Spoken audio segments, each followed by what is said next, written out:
Aloo baskets తయారు చేసుకోవడానికి కావలసిన పదార్థాలు: ఆలు, క్యారెట్, ఆనియన్స్, టమాటా, పచ్చి బఠానీ, నూనె, ఉప్పు, అల్లం వెల్లుల్లి, పచ్చిమిర్చి, గరం మసాలా.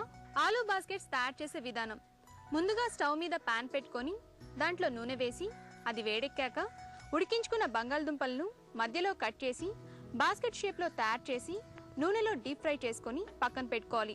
ఇప్పుడు అదే బాండీలో కొంచెం నూనె వేసి దాంట్లో కొత్తిమీర, పచ్చిమిర్చి, అల్లం వెల్లుల్లి గ్రైండ్ చేసుకున్న పేస్ట్, ఉల్లిపాయ ముక్కలు వేసి దోరగా వేయించుకోవాలి.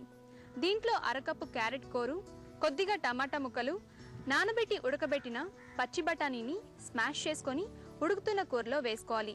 ఆ తర్వాత తగినంత సాల్ట్, కొంచెం గరం మసాలా కూడా వేశాక ఆలూ బాస్కెట్స్ కట్ చేయగా మిగిలిన బంగాళదుంప ముద్దను కూడా వేసుకోవాలి.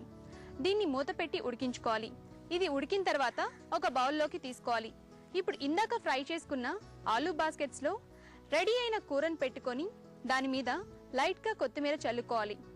రెడీ అయిన ఆలూ బాస్కెట్స్ ని క్యారెట్ ముక్కలు, కీరా ముక్కలతో గార్నిష్ చేసుకోవాలి. అంతే, ఎంతో టేస్టీగా ఉండే ఆలూ బాస్కెట్స్ రెడీ.